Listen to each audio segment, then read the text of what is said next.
and welcome to this week's edition of WCS Sports Connection. I'm your co-host, Jimmy Qualls, and with us as always, our resident sports expert, Tate Mathews. Tate, we got a lot of things to talk about today. Let's talk about the Wilcos real quick. WCTV Play of the Year. This is a new category. I think it's pretty neat that we're doing this. Great category. And here are the three clips. Deep kickoff. Some room to return it here.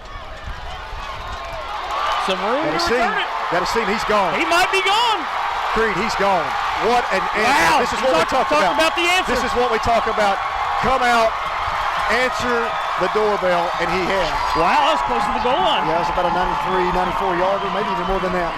You saw it when he came through this pack right here. Oh, yeah. All he had the kicker. He had to make a move on the kicker, and that kicker doesn't have a whole lot of a chance standing there staring at him coming toward him. What a return, man. 4th and 10 from the Cougar 36-yard line. Needs something here. Shacklett looks left, goes across the middle, got his man. The reception made by big number 12, that's Caden Dreyer. Spears that one out of the air, picks up the first down. Exactly what the Bruins needed. You see the analogy I'm making, right? You can't lay down. Now here we got a rare sight. Oh, what a pass. Wow, perfect. Unbelievable. What a cut. And a nice move at the end of it. Listen, Ethan, cash, money. He's money. On the money. Perfect thrown pass. Beautiful. Ladies and gentlemen, it don't get better than that in high school. As you can see, they're all three football games. You know, we're kind of limited to the fact of what games WCTV went to. I think it's a really neat category. We talked about the return, the catch, and the wheel. Let's talk about the return. Jatavion Hayes going the distance against Indy in that big border battle game with Summit's first ever win in the border battle. Well, I think it was an unbelievable play, athletic play against a very good, program in Independence. I think that was kind of a momentum thing, right? I mean, Summit came to play and was playing well anyways, but I think that really gave him some momentum. Got the first win against Independence. That was a big part of it. Well, a big thing about it, as the professional announcers said on the air, that Jatavion scored that while Ty Carter was still resting, so Ty didn't have to be on the field during that time frame, and you're putting points up on the board. Putting points on the board. The only thing is you're putting that Indy offense back on the field, but they'll take it. 7 points. That was big. And you're right, the announcing was top-notch. Thank you. You're welcome. The second one was the catch. Caden Dreyer, as we all know, household name from the Wildcat to the drop back passer to tight end, catching that ball across, one-handed catch. What an athletic guy that is at his size, man, at his size to be able to make that play. Yep, guy can do pretty much, well, I would say you could probably line him up at a tackle too if you had to. So I'd say he could play any position on the field, and what a weapon, unbelievable pass. I mean, just an athletic young man. And obviously that was a big play at the time that was needed too. So 2 for 2 is going to be tough so far. I know we got a third. Third play, the wheel. I'll let you introduce that one. Well, the wheel route, it was again from the Summit Independence game. And right now, I'm not saying which way I'm voting, but that one's kind of the leader in the doghouse for me because the doghouse? Not the doghouse. It's the leader for me. But see, I got so excited about it that go on and get to the point. Well, the audio. I mean, the audio alone on that is unbelievable. The color commentator, the guest color commentator, which you did call. I did. I know. That's awesome. Good time for the wheel route. And what happened? You just didn't know I had a headset on straight to Coach Coleman. I'm just glad you didn't call it like an out and up. The wheel. It was impressive. Great pass though. Great pass. Great George play. Odomegwu down the sideline. Speaking of him. High visibility camp this past weekend, did really well. Be interested to see how his future progresses with potential offers and people looking at him and his athletic ability. Without a doubt. And I'm not kidding. The audio was great. I think you all need to do it again this year. Mr. Producer. No, I'm not. Being serious. All right, let's talk baseball real quick. Brentwood High School, 12-4 right now, 11-2 in district play, swept page 6-2-9-3. They beat Centennial 5-3. They lost to Riverdale at 6-0. Going into this past weekend, has Centennial and Indy left in district play. Brentwood Indy series is going to wrap this thing up. It's going to be interesting to see how it plays out. It is, and I tell you now, I know you haven't, but this Independence series, man. I mean, Brentwood, hey, they've kept doing what they're doing, and they got a chance to win this district. at the end of the season, man. I'm glad it's coming down to those two, but it's going to be that is going to be a heck of a series. Don't be surprised if Brentwood wins this district. The Riverdale loss, that one surprises me. I'm willing to bet we played some younger guys or did something different, would be my guess. We're going to look at potential first round spoilers and first round matchups here in just a moment. Centennial 8-14, 4-9 in district play, swept by Ravenwood 8-3, 8-5, then lost to Brentwood, Oakland, and Columbia. Right now, Coach Boffman's got to get his troops back on the horse, get this thing righted. Centennial still has Brentwood and Spring Hill left in district play. Spring Hill definitely winnable. Play well. Anybody can win in this district, right. and well, and they could also play spoiler to Brentwood if they were to pull off that win against Brentwood. They could, and if you talk to Coach Boffman, he said the problem all year long has been they never marry the two up. If they're playing well in the field, they haven't really played great from the plate, and vice versa. So he feels like if they can ever get them married up at the same time, they can beat anybody in the district. So that ought to be the goal. Franklin 5-16, 3-12 in district play. They split with Dixon 5-3, lost 6-4, lost to Summit 6-2. Has one more game with Summit to go to wrap up their district season. What about the Rebels? Same thing. I've said it all year long. I think they're going to be a tough out. They're going to have to come in this play-in game in this last place, which we'll talk about in just a moment. That play-in game, if they win that, get themselves in a double elimination tournament, you never know about them. Independence sitting at the top. They've been number one wire to wire, right? And they've got 2 losses. One of them is to Dixon County, which Franklin beat down. It's just they can all beat each other on any given day. Independence, number 1 ranked in AAA right now.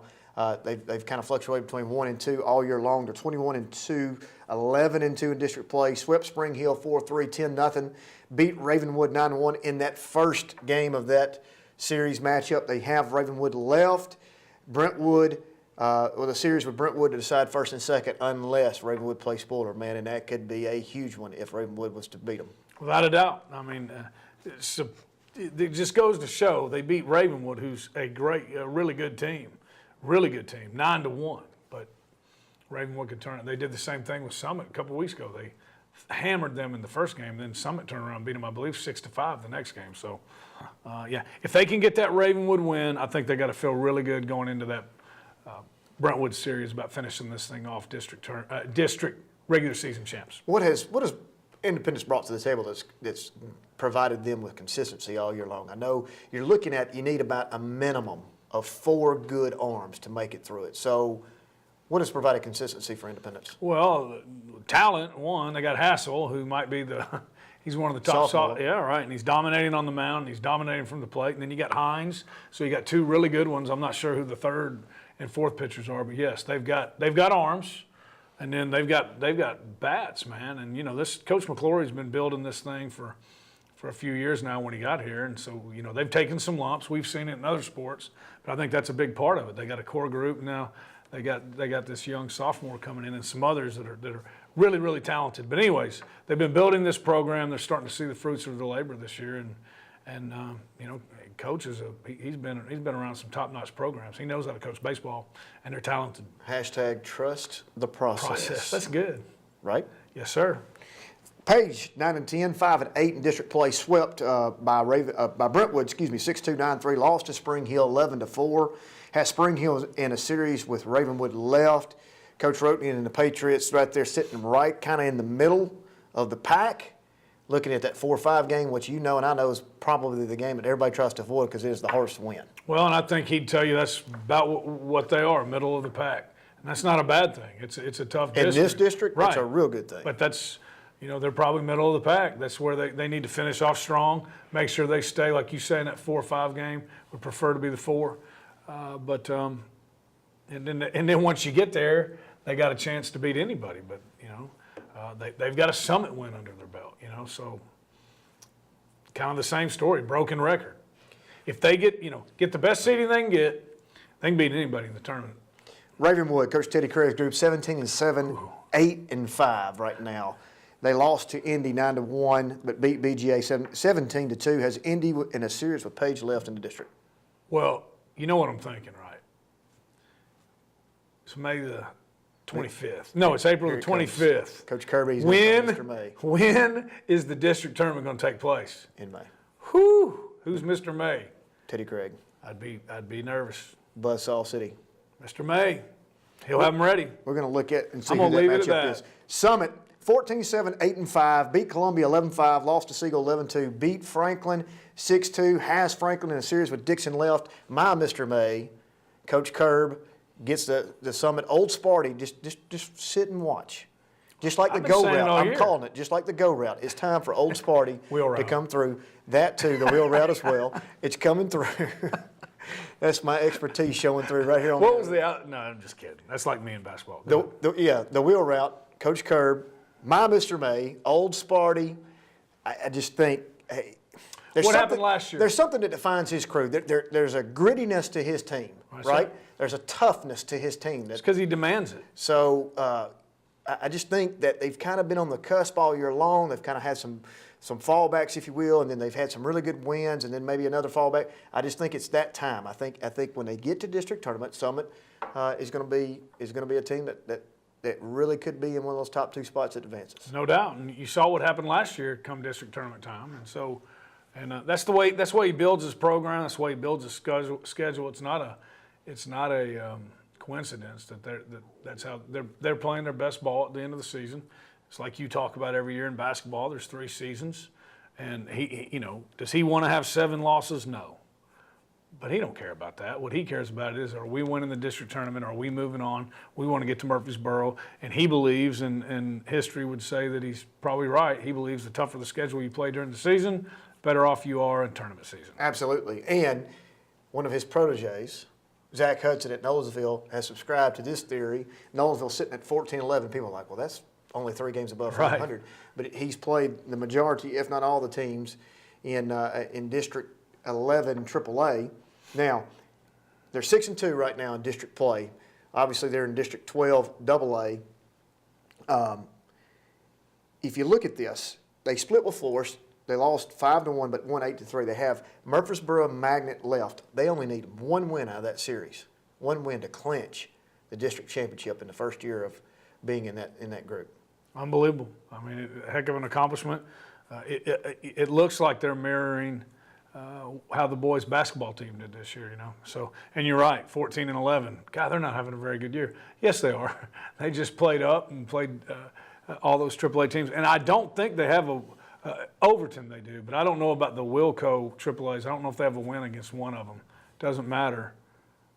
What he cares about is winning District 12 AAA and then advancing in the They did have a tournament. close game with Ravenwood. I think they ended up getting beat 1 They or did. 2 runs. Well, the first one was bad. Right. Next one, they had a chance to win it, and it was close. But again, who cares? I mean, you want to win, but that's not our ultimate goal. And they'll get one of those Murfreesboro Magnet splits.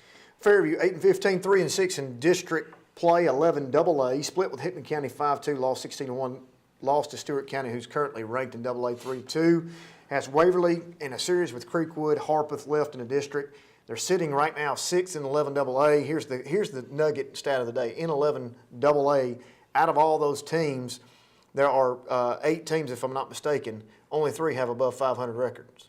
So your chances are pretty good when you go in this tournament. I don't mean to dog the other records, but I'm just saying your chance is just as good as the rest of them, regardless of where they are. You got the first top 2 teams, Waverly and Creekwood or Stewart County, are kind of head and shoulders above everybody with really good records ranked, and everybody else. I think Hickman County is the next closest team with the above 500 overall record, but they're sitting in 5th place. So I don't know if the scheduling is not very stout or what's going on, but either way, my point of this being is this is anybody's game after those top 2 spots as far as the tournament goes.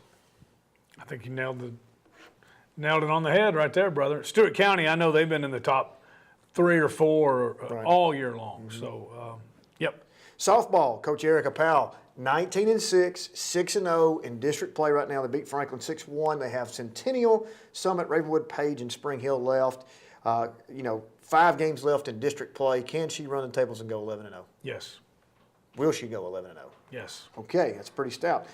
Franklin 5-11, 3-4. You got Independence sitting there at 14-8, 6-3, lost to Page 2-0, which is very interesting because that pretty much sums up for 2nd and 3rd place. It looks like Indy's going to be in 3rd place. Think about the job that Coach Buchanan's done, though. I mean, where Independence was, where they are now, 14-8, 6-3. They have Dixon, Spring Hill left. You got to feel like they're going to win both those games. and finished the season 8-3. Page, we talked about, great job they've done it there thus far. 13-4, 5-2. They beat Indy 2-0. Marshall County 3-2. They have Spring Hill and Brentwood left.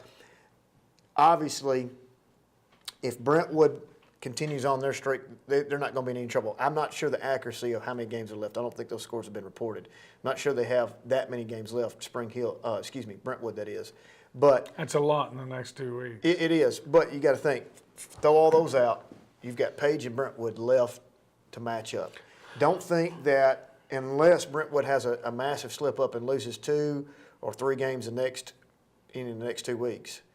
That's not going to happen. That's not going to happen. So it's going to come down to Page probably being in second. But who do you think on this Page-Brentwood softball matchup when they go head-to-head? I think Brentwood, but Page is good, man, and that independence, those independence wins show you. So it's going to be interesting to see, man. It's crazy to say, we think that Brentwood's going to go undefeated in district play. So obviously that's, coach of the year type stuff, right? But what Coach Hale's done at Page is unbelievable, man. I mean, this is a tough district. This is their first year in this district, and they're going to finish second, would finish first if it wasn't for Brentwood. You know what I'm saying? Who's a returning state tournament team. You got to think is probably going to go back. I mean, so, I think Brentwood wins it, but I think Page, especially with what they did with Independence, is solidly number 2, and that's a heck of an accomplishment. Now, Independence will play well in the tournament. All right, let's look at the rundown for 11 AAA softball real quick. In first place, Brentwood. Second place tied with Indy. In second and third is Dixon and Independence. So that Dixon-Indy game coming up is huge to get that second slot. Page is sitting in fourth currently. Franklin fifth. Spring Hill sixth. Summit, Ravenwood, and Centennial round out the 11 AAA softball. All right, let's look at the baseball side because this is going to be something coming down the stretch. Independence 11-2. Ravenwood in series with Brentwood left. Ravenwood could be potential spoiler. Brentwood 11-2, sitting in second. They have Centennial left with a series of Indy. If Centennial beats Brentwood, it's going to take all the steam out of this last matchup coming up too. I mean, unless both Indy and Brentwood lose. I don't foresee that happening. Do you see that happening? No, I think it's going to come down to that final series. All right, Ravenwood 8-5, sitting in third. Summit 8-5, sitting in fourth. Series with Dixon and Franklin left. You have to think that Old Sparty wins that. Ravenwood versus Franklin, you got to think that they're going to win that if the seeds hold true on that page. Sitting in fifth, Spring Hill sixth, Dixon seventh, Centennial eighth, Franklin ninth. So let's look at real quick before we get into spring football. What are the potential matchups of the district tournament if it was played this week? Battle of Franklin just to get into the tournament, which is interesting. Franklin Centennial would square off in the playoff game. Winner obviously would get the winner of the Indy-Brentwood series in the double elimination tournament, which would be fine because at least you've got a chance to play for the weekend. Yeah, you moved on. That's the big key, right? That's rocket science. Get playing. That's part of my good on-air commentating right there. There you go. Just give you an insight. Ravenwood could potentially be spoiled for Indy. We said that. Centennial for Brentwood. Brentwood and Indy both have losses to Dixon and Summit, which is interesting. So if they got in there and they beat or win their one game left between Centennial and Ravenwood, and Brentwood gets swept by Indy, obviously Indy wins. Brentwood sweeps Indy, obviously Brentwood wins. If they split, I guess it would come down to a coin flip. I don't know the bylaws of the tournament, of this baseball district. But it's got to be some type of tiebreaker, I'm assuming. And as far as district play goes, I don't know if it's overall runs or how they do that. Basically, it comes down to a coin flip, whatever is number 5 in the tiebreaker for the bylaws. But that just goes to show how close this thing really is. Without a doubt. And, you know that they're both, let's say they both get through this week unscathed, and it comes down to that final series. Like we've talked about, the regular season champ moves on regardless of what happens in the tournament. And that's huge. So they're both gonna shoot every bullet in their gun because they have to. I mean, Brentwood wins the state tournament. It's a broken record. Brentwood wins the state tournament last year and they didn't even win the tournament. Wouldn't have even gone on if it wasn't for this rule. So that's right. That's pretty amazing if you think about it. Those are going to be some really good games. Those are must-see games next week. So the winner of the playing game between Franklin Centennial will get the 1-2 winner. I mean, whoever that is between Indy and Brentwood. The number 2, the loser of that series that we're speaking of, would get Dixon if it was played today. And Dixon's good. The number 3, which could go either Ravenwood or Summit, would get Spring Hill, and let's just say if it's sitting like it is today, 4 or 5 game would be Summit and Page or Ravenwood and Page. So you're looking at some And really. I'm pretty sure Summit and Page split during the season. You're looking at some So- really, really good matchups as this thing comes down the stretch. All right, let's switch gears. Spring football officially starts this week. Let's look at our capsules on each team. Let's start with Nolensville. New head coach Paul Derrick takes over for Will Hester as Coach Hester left for Florence, Alabama, and the Florence Falcons. What do we know about the Nolensville Knights? Well, we're going to have a senior class. First time? First time ever. So there's not a whole lot of questions outside of, there's 2 really big questions, but there's not a whole lot of questions personnel-wise, right? Because they didn't graduate anybody. So you know Wharton's coming back as a quarterback, right? You know you've got Colton coming back as a running back. You know a lot about what you do. The difference is, one, Coach Hester's gone. Paul Derrick's the new head coach. So there will be a little bit different from that position. Because As far as scheme goes, I don't see a whole lot of difference happening. there is one difference. Defensively, they'll be the same. I think Coach Derrick will keep running the defense. I'm pretty sure he will. Pat Curran coming over from Brentwood, he will be the offensive coordinator for Nolensville. They will. One thing that they want to try to do in spring practices, they want to get to where they can run the 11 personnel a little bit better. They want to give them a little bit more flexibility. You won't see as much. I don't think. Now, maybe they'll get into spring practice and scrap it. I don't think you will. You know how we see a lot of single back with a hybrid tight end out of Brentwood High, things like that. I think you're going to see a lot of that at Nolensville. So get better with the defensive scheme. Know it 100% by the time we get to fall. We don't have to fool a whole lot with that. Offensively, got to learn the new scheme. But they'll still do a lot of stuff similar. I'm going to throw a name at you. I like it. Okay, you're talking about running the tight end sets. Caden Dreyer, Brentwood, Pat Curran running that, LaBreche. looking at that things. LaBreche, your guy LaBreche. LaBreche. Your love for Physicality. LaBreche. CJ Ware. I want you to remember that name. Tight end, potential tight end, 6'5". If he can get his hands right, get things right, he could have a breakout season for Nolensville. I think it'd be great, yeah. And everybody, think about it. This is what we've been waiting for. They're seniors now. And as we all know, there's a big difference between your junior and senior year, just physically. Too early to make a prediction? We'd like to make a prediction and look at region. Can we, or let you want to wait on that? I need to look at the schedule. Okay. But All right. Let's wait the till prediction is this. It's going to come down to Nolensville and Marshall County. Always, yeah. You can go ahead and book that. Yeah, and I don't think that that score last year will be indicative of anything that will happen this year. All right, Paige, the Patriots. Coach Rathbone has quite a bit offensively that he has to replace. What's the outlook? Well, they have one offensive line starter, returning. They have one defensive line starter returning. So obviously we have to address offensive line and defensive line. One thing he really wants to do is build depth overall. But problem is now you got to build both lines starters. Then you got to find some depth, and then how really difficult is that at the high school level specifically? It's hard. Does that change the way that you look at pass versus run because of the fact you don't have pass protection, or is it the opposite? You can't run behind it if you don't have a good line. Which one is more effective? Well, it depends on it all. Okay, say you have a good offensive line where you feel like your offensive line can pass block, but you don't have a quarterback who can throw it, and you do feel like your offensive line can pass block, but you don't have a quarterback who can throw it, and you don't have wide receivers that can get open. That's a problem, right? So you got to piece it all together. But that is one thing that we know. Cade Walker coming back at quarterback. They know what he can do. He's explosive. Don't get him hurt. Michael Burdick, he's back. He's back. It brings a little depth to the defensive side of the ball, one. That's and right. Looking at the wide receiver. We already know what he can do on both sides of the ball, especially defensively. If it's me, I really don't need to see what Michael Burdick can do in the secondary. I already know what he can do. Now, he needs to be out there and getting back, used to practicing. But keep those two healthy. Got to fix the line. Got to build some depth. Summit, Old Sparty, going to have to replace a lot offensively. Golly. Ty Carter going to Tennessee Tech, obviously such an integral part of that team. But who's sitting back there? George Odemegwu. The wheel route runner himself. That's right. Gio, and Gio can go. And let's talk about what he brings to the table. Do we continue to run the wing T offense, try to give them much touches, or do we try to change things up a little bit? I think you'll still see it. You might see it, maybe not quite as much as last year. So there'll be some differences, but he can do it now. It sounds crazy losing a guy like Ty. Nobody's going to replace Ty, but George Odumegwu is going to have a heck of a career. He's going to have a big season. There are some things. 1,000-yard rusher last year. That's right.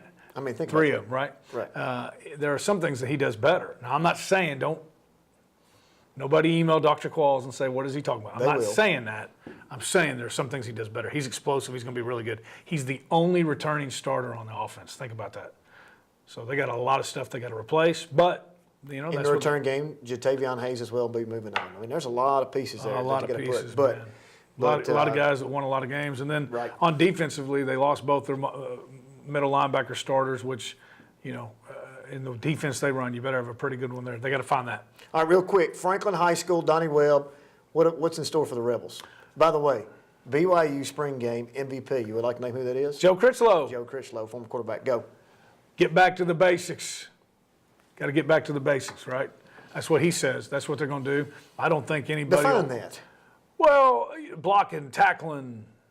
The simple things, the The fundamentals. simple things, the way we practice, good atmosphere, good attitude in practice, things like that. There are no, I don't want to speak for him, but I think he'd tell you this. There are no starters going in. I don't know if there'll be any starters going out. Everything's up for grabs. Got to find a QB. But they'll get it back right. And but last year was a disappointing season. I mean, I think it's safe to call it that. And they feel like they know why.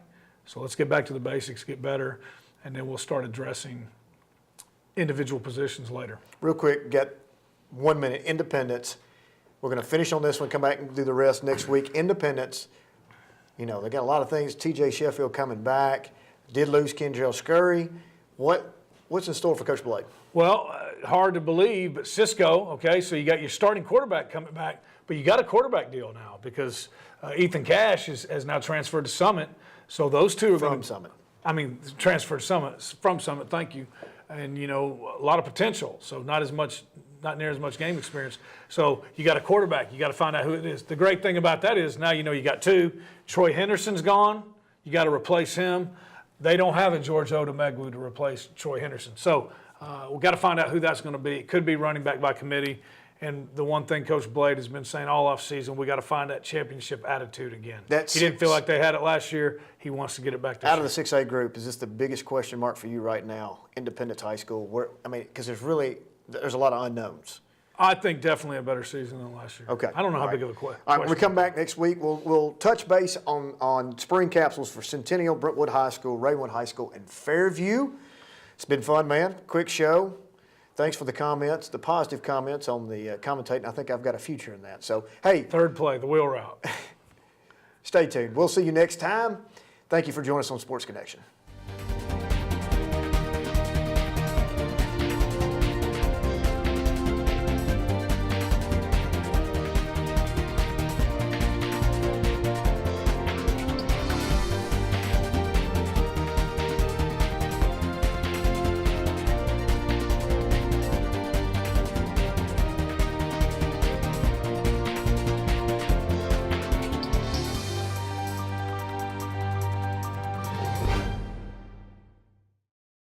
You're always trying to keep your kids safe, right?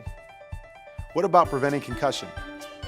Concussion can happen anywhere, on a sports field, at the park, even at home.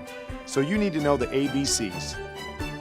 Assess the situation, be alert for signs and symptoms, and contact a healthcare professional. Most kids recover completely, but seek care to help them get better faster. To learn more, go to cdc.gov/concussion. Keep kids safe. It's as simple as ABC.